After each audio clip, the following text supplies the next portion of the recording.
वज़ीर-ए-आज़म नरेंद्र मोदी ने 21वीं सदी में भारत की तरक्की के लिए बहुत छोटे छोटे और दरमियानी सनतों के रोल को बताया अहम। कहा, मुल्क की बरामदात बढ़ने से मसनूआत की नई मंडियों तक पहुँचेंगी। वज़ीर-ए-आज़म ने दिल्ली के विज्ञान भवन में एंटरप्रेन्योर इंडिया प्रोग्राम में लिया हिस्सा। Prime minister employment generation programme और दीगर सहूलियात का किया आगाज़। महाराष्ट्र में नई हुकूमत की तश्कील की सरगर्मियां लाई रंग। साबिक वज़ीर आला देवेंद्र फडणवीस ने महाराष्ट्र के नए वज़ीर आला के तौर पर एकनाथ शिंदे के नाम का किया ऐलान। शाम 7 बजे होगी एकनाथ शिंदे की हलफ बर्दारी।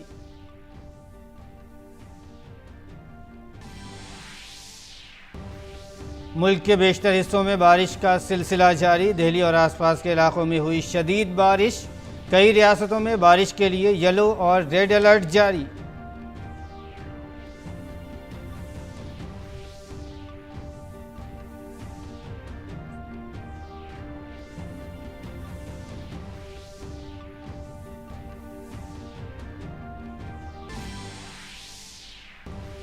मणिपुर के टोफोल रेलवे स्टेशन के पास चट्टाने खिसकने के वाक़े में रियासती फ़ौज के 7 जवान हलाक, 24 लापता। राहत और बचाव का काम जारी।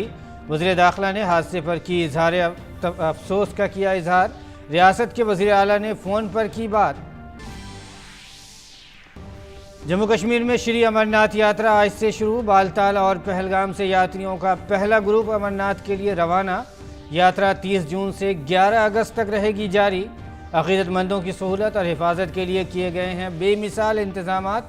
भगवान जगन्नाथ की रथ यात्रा 1 जुलाई से पूरी उड़ीसा में होगी शुरू।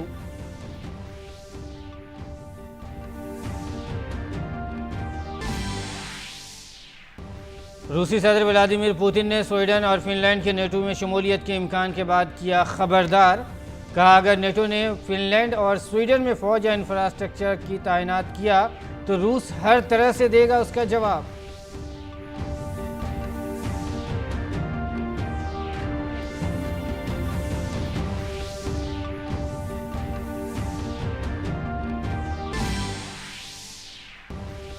और विंबलडन में दिफाई चैंपियन नोवाक जोकोविच शानदार कारकर्दगी के बाद तीसरे राउंड में हो गए दाखिल।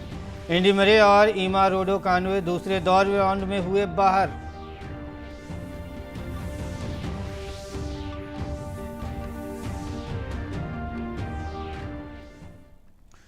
नाज़रीन आदाब, उर्दू खबरनामे में आपका खैर मकदम है। मैं हूं आपके साथ मसरूर फैज़ी। और नाज़रीन, इस वक्त की सबसे बड़ी खबर यह है कि महाराष्ट्र में उद्धव ठाकरे के सीएम के ओहदे से इस्तीफ़ा देने के बाद नई हुकूमत की तश्कील की सरगर्मियां आखिरकार रंग लाई हैं।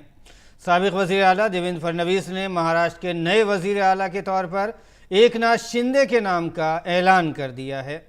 शाम 7:30 बजे एकनाथ शिंदे की हलफ बर्दारी होगी। इसके बाद जल्द ही नई काबीना तश्कील दी जाएगी, जिसमें बीजेपी और शिवसेना के अरकान शामिल होंगे। इससे कबल महाराष्ट्र में महाविकास अघाड़ी हुकूमत को गिराने में अहम किरदार अदा करने वाले शिवसेना के बागी एमएलए एकनाथ शिंदे गोवा से मुंबई पहुंचे थे। रियासत में वज़ीर आला उद्धव ठाकरे के इस्तीफे के बाद नई हुकूमत की तश्कील के लिए सियासी जोश व खरोश बढ़ गया था, जो अब नतीजे में तब्दील हो चुका है।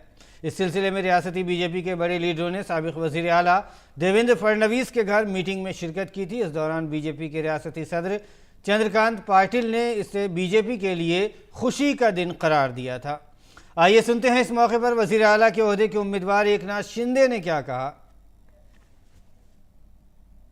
जो विश्वास जताया है उसको निश्चित रूप से हम लोग सार्थ करने की कोशिश करेंगे। और जो 40 और 10-50 विधायक जो है उनके बलबूते पर ये हम लोग यहाँ तक लड़ाई लड़ी है, एक वैचारिक लड़ाई है। और उनको भी मैं धन्यवाद दूंगा कि एक तरफ पूरी सत्ता है, एक तरफ पूरी सरकार है, एक तरफ बड़े बड़े नेता है। मैं तो उनके सामने एक छोटा कार्यकर्ता के रूप में मैं अपने आप को समझता हूँ। लेकिन 50 लोगों ने मुझ पर जो विश्वास और जो भरोसा जताया है उसे कभी भी मैं बिल्कुल तोड़ूंगा नहीं, उस पर खरोच भी नहीं मैं आने दूंगा। वज़ीर-ए-आज़म नरेंद्र मोदी ने दारुल हुकूमत दिल्ली के विज्ञान भवन में उद्यमी भारत प्रोग्राम में शिरकत की।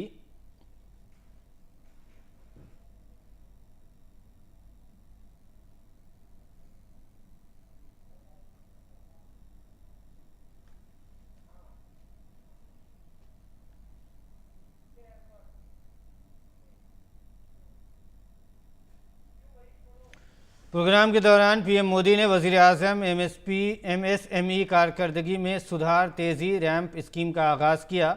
इसका मकसद मौजूदा एमएसएमई स्कीमों के असर में इजाफे के साथ रियासतों में एमएसएमईज की नफाज की सलाहियत और कवरेज को बढ़ाना है।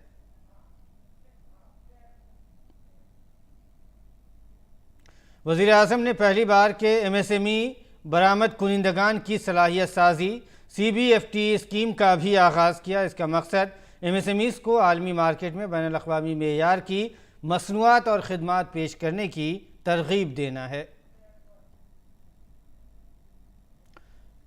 इसके साथ ही वज़ीर आज़म ने वज़ीर आज़म एम्प्लॉयमेंट जनरेशन प्रोग्राम PMEGP की नई खसूसियात का आगाज़ किया। उनमें मैन्युफैक्चरिंग सेक्टर के लिए प्रोजेक्ट लागत को पहले के 25 लाख रुपए से बढ़ाकर 50 लाख रुपए और सर्विस सेक्टर में पहले के 10 लाख रुपए से बढ़ाकर 20 लाख रुपए करना, नीज़ तवक्काती अज़ला और ट्रांसजेंडर कम्युनिटी के दरख्वास्त दहिंदगान को खुसूसी ज़ुमरे के दरख्वास्त दहिंदगान में शामिल करना है। वज़ीर आज़म ने 2022-23 के लिए PMEGP के इस्तिफ़ादा कुनिंदगान को डिजिटल तौर पर इमदाद मुंतकिल की। वज़ीर आज़म ने आत्मनिर्भर भारत फंड में 75 MSMEs को डिजिटल इक्विटी सर्टिफिकेट जारी किए। उन्होंने MSME आइडिया हैकाथॉन 2022 के नताइज का भी ऐलान किया।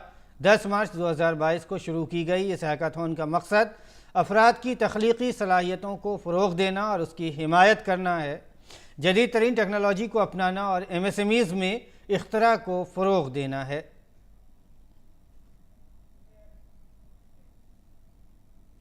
वज़ीर आज़म ने कौमी SME अवार्ड 2022 तकसीम किए। ये अवार्ड भारत के मजबूत MSME सेक्टर की तरक्की में शानदार कारकर्दगी के लिए MSMEs, रियासतों, मरकज़ के ज़ेर इंतज़ाम इलाक़ों, तवक्कुआती अज़ला और बैंकों के ताउन का एतराफ़ है।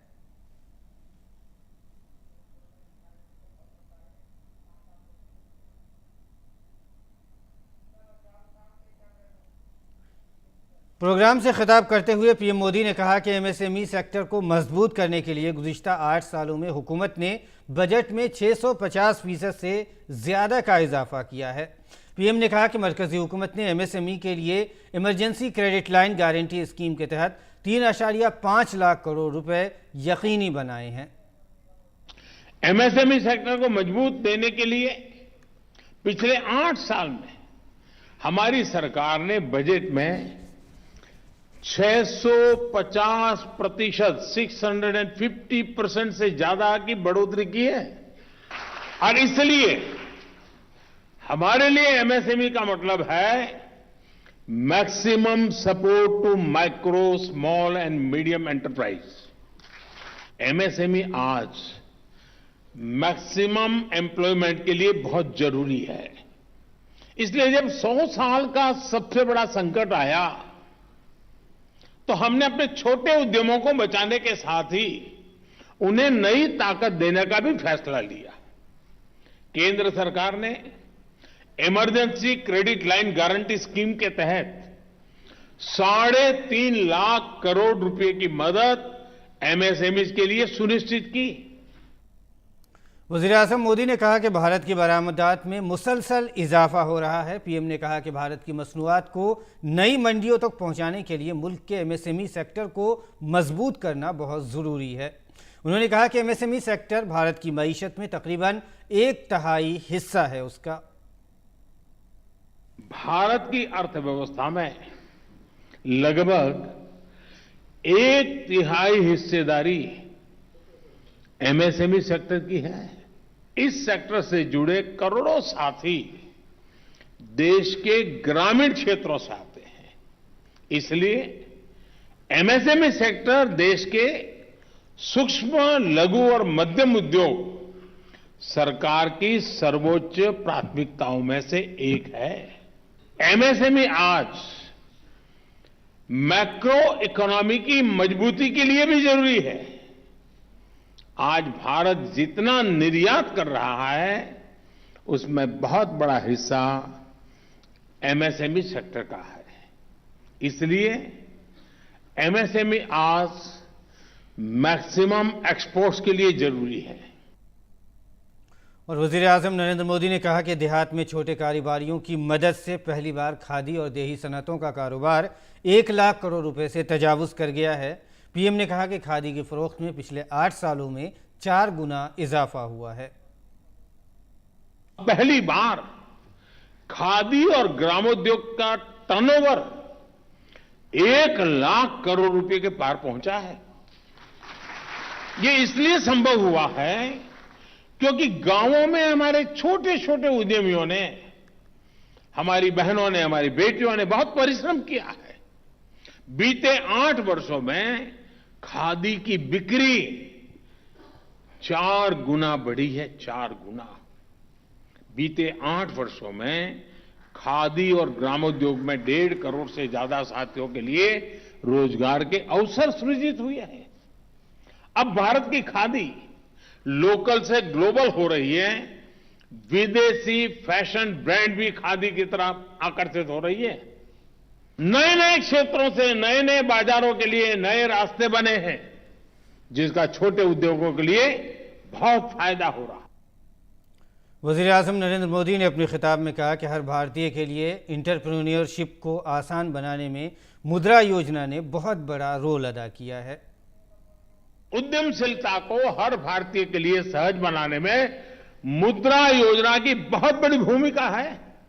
इस योजना के तहत अभी तक लगभग 19 लाख करोड़ रुपए ऋण के तौर पर दिए गए हैं। 19 लाख करोड़ रुपए। 7 करोड़ से अधिक साथी पहली बार स्वरोजगार से जुड़े हैं और खुद जुड़े इतना ही नहीं है, किसी ने 1 को, किसी ने 2 को, किसी को 3 को अपने यहां रोजगार दिया है। वो जॉब सीकर नहीं, वो जॉब क्रिएटर बना है। मुद्रा योजना के तहत 36 करोड़ लोन दिए गए, उसमें से लगभग 70% लोन, ये और खुशी की बात है। और देश कैसे बदल रहा है, देश कैसे बढ़ रहा है, इसका ये सबसे बड़ा उदाहरण है। ये जो लोन दिए गए हैं उसमें 70%, 70% महिला उद्यमी है। वज़ीर-ए-आज़म नरेंद्र मोदी ने आज बेंगलुरु के बॉश इंडिया स्मार्ट कैंपस में बॉश इंडिया के 100 साल पूरे होने के मौके पर एक तकरीब से वर्चुअल तौर पर खिताब किया। बॉश इंडिया सनअती टेक्नोलॉजी, अशियाए सारिफीन, तवानाई और मैन्युफैक्चरिंग टेक्नोलॉजी की एक सरकर्दा सप्लायर कंपनी है। इस मौके पर खिताब करते हुए वज़ीर-ए-आज़म ने कहा कि भारत का स्टार्टअप इकोसिस्टम आलमी मेयार का है और मैं दुनिया से भारत में सरमायाकारी करने की अपील करता हूँ। Investments have peaked in the last 2 years. Thanks to our youth, our startup ecosystem is among the biggest in the world. In the tech world itself, there are so many opportunities. The government of India is working to provide high-speed internet to every village. Our vision of a digital India includes integrating technology with every aspect of government. I would urge the world to make use of these opportunities and invest in our nation.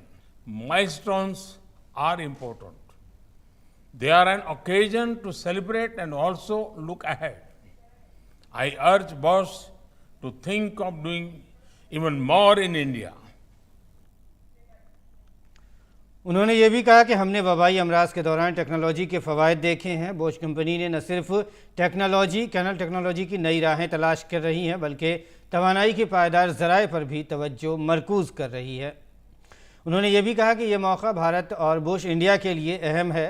Bharat 75 साल की आज़ादी का जश्न मना रहा है और Bosch smart campus मुस्तक़बिल की ज़रूरियात को मद्देनज़र रखते हुए मसनूआत तैयार कर रहा है। और बढ़ते हैं अगली खबर की तरफ। मरकज़ी वज़ीर ख़ज़ाना निर्मला सीतारमन ने आज रियासतों और मरकज़ के ज़ेर इंतज़ाम इलाक़ों के लिए बिजनेस रिफॉर्म एक्शन प्लान 2020 के तहत जायज़ा रिपोर्ट पेश की। इस मौके पर सनअत व तिजारत के मरकज़ी वज़ीर पीयूष गोयल भी मौजूद थे। आंध्र प्रदेश, गुजरात, तेलंगाना कारोबार करने में आसानी की दर्जाबंदी में टॉप अचीवर की फहरिस्त में शामिल हैं। दर्जाबंदी का दूसरा ज़ुमरा अचीवर्स का रहा, जिसमें हिमाचल प्रदेश, उत्तर प्रदेश, उड़ीसा और मध्य प्रदेश शामिल रहे। इससे नीचे के एस्पायर जुमरे में 7 रियासतें हैं, जिनमें आसाम, केरला और गोवा के नाम शामिल हैं। सबसे कम इसलाह वाले जुमरे में 11 रियासतें हैं, जिनमें दिल्ली, पुडुचेरी और त्रिपुरा के नाम शामिल हैं। रिपोर्ट में सनत को फ़रोग़ देने के लिए 15 रेगुलेटर शोबों में 301 इस्लाहात की सिफारिश की गई है। इनमें मालूमात का हक़, सिंगल विंडो सिस्टम, लेबर और माहौलियात से मुतालिक इस्लाहात शामिल हैं। इस मौके पर खिताब करते हुए वज़ीर ख़जाना ने कहा कि कारोबार करने में आसानी के तहत किए जाने वाले फ़ैसलों से सनअती दुनिया में बहुत सी मुस्बत तब्दीलियाँ सामने आ रही हैं।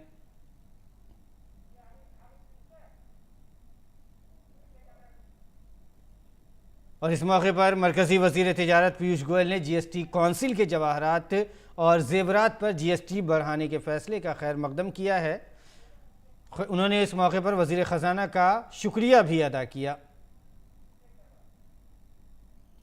और मणिपुर के नूनी ज़िले में चट्टानें खिसकने के वाक़े में कम से कम 7 अफराद की मौत हो गई है और 24 अफराद लापता हैं। साथ ही 6 से 7 NF रेलवे मुलाजमीन के लापता होने की भी तस्दीक की गई है।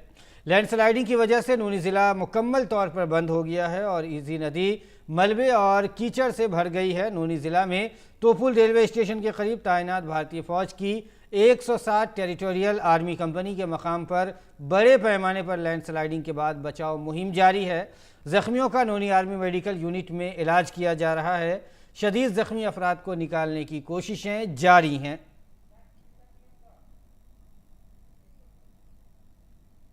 और PM मोदी ने मणिपुर में लैंडस्लाइडिंग के वाक़े के बारे में रियासत के वज़ीर आला से फ़ोन पर बात की है। उन्होंने कहा है, ट्वीट में कहा कि मणिपुर के वज़ीर आला N बीरेन सिंह से बात की और लैंडस्लाइडिंग की अलमनाक वाक़े की सूरत हाल का जायज़ा लिया। मरकज़ से हर मुमकिन मदद का यकीन दिलाया है।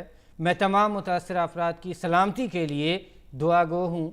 मेरी हमदर्दियाँ सौगवार ख़ानदानों के साथ हैं। ज़ख्मियों की जल्द सेहतयाबी की दुआ।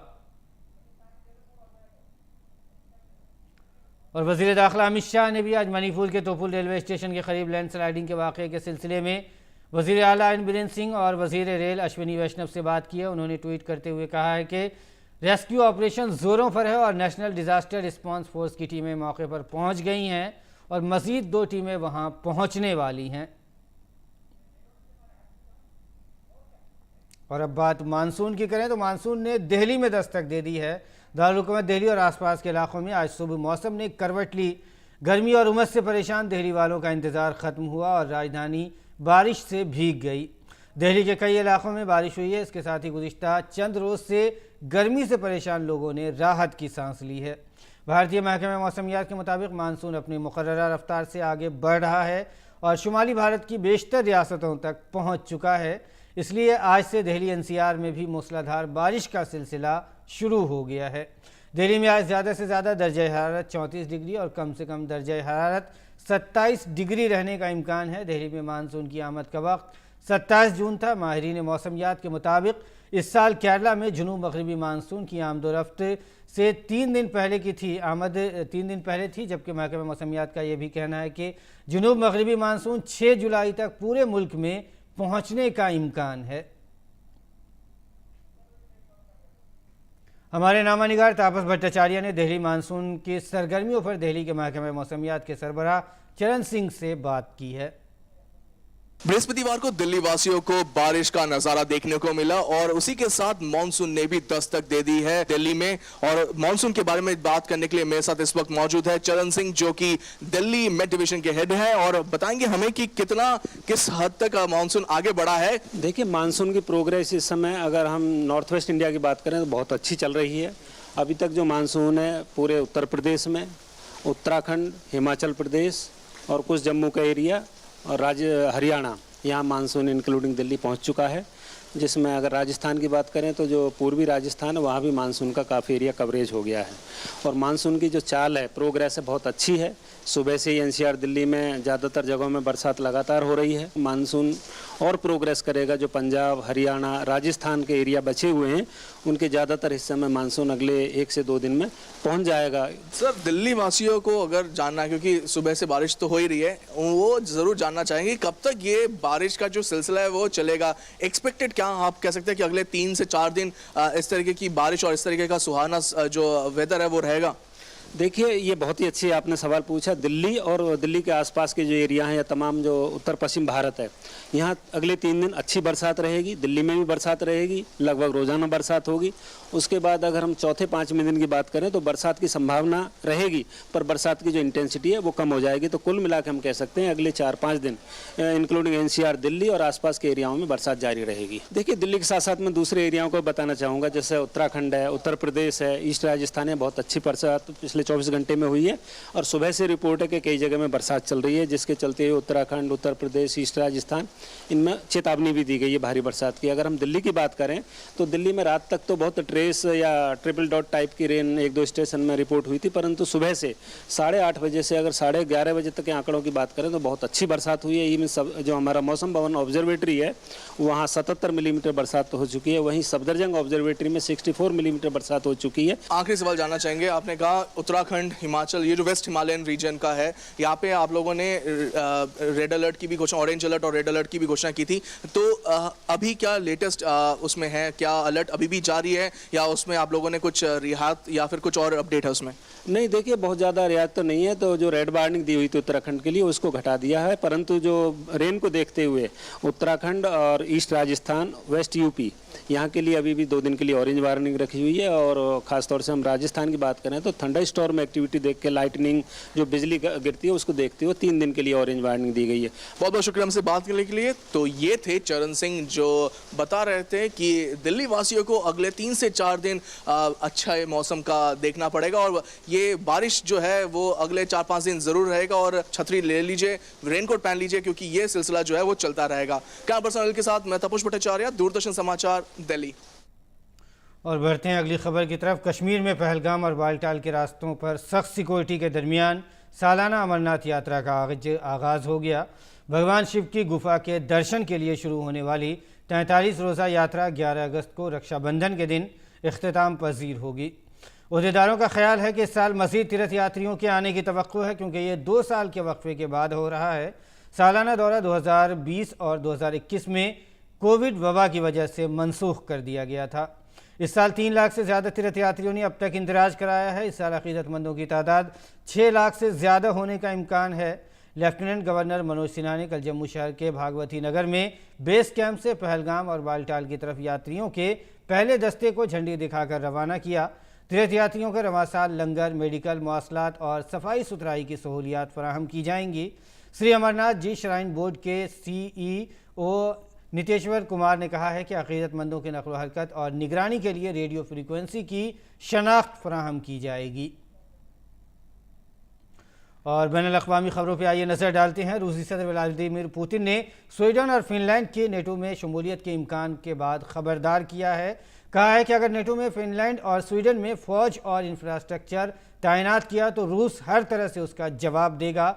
इससे कबल यूक्रेन की जंग के पेश नज़र नेटो की हर मीटिंग में रूस के खिलाफ कोई न कोई सख्त कदम उठाया जाता रहा है। इस बार जब नेटो के अरकान मैड्रिड में जमा हुए तो मीटिंग की सारी तवज्जो रूस हमले से पैदा होने वाली सूरत हाल से निमटने पर मरकूज थी। फर्डिनेंड मार्कोस जूनियर फिलिपाइन अगले सदर के तौर पर हलफ उठाएंगे। फर्डिनेंड मार्कोस जूनियर सुबुकदोश होने वाले रहनुमा रोड्रिगो दुतेर्ते की जगह लेंगे। वाज़ेह है कि बोंग बोंग के नाम से मशहूर मार्कोस जूनियर, जो ने सदारती इंतखाबात में हरीफ लेनी रोब्रिडो के मुकाबले में 60% से ज़्यादा वोट हासिल करके इंतखाबात में कामयाबी पाई थी, मौजूदा सदर की बेटी नायब सदर के ओहदे का हलफ उठाएंगी। और खेल की खबरों में भारतीय बैडमिंटन स्टार PV सिंधु का मलेशिया ओपन में शानदार मुजाहरा जारी है। दूसरे दौर में थाईलैंड की हरीफ को 19-21, 21-9, 21-14 से शिकस्त देकर क्वार्टर फाइनल में जगह बनाई है। सिंधु ने यह मैच 57 मिनट में जीत लिया। अब क्वार्टर फाइनल में सिंधु का मुकाबला ताई जुआंग से होगा। जबकि मर्दों के जुमरे में HS परनाय भी अपना मैच जीतने में कामयाब रहे हैं। परनाय ने दूसरे राउंड के मैच में दुनिया के चौथे नंबर के चाइनीज़ ताइपे के चाओ चिन को 21-15, 21-7 से शिकस्त दी। परनाय 35 मिनट के अंदर मैच जीतने में कामयाब रहे। अब जुमे को क्वार्टर फाइनल में उनका मुकाबला जोनाथन क्रिस्टियन से होगा। और नाज़रीन, आइए अब आपको लिए चलते हैं न्यूयॉर्क के राइनबैक, जहां बकरियों ने घास चरने के लिए मैनहट्टन के रिवर साउंड पार्क तक का सफ़र किया है। लोगों ने इनके लिए इस सफ़र का बड़े शौक़ से नज़ारा किया। आप भी इनसे महसूस हों और हमें दें इजाज़त। आदाब।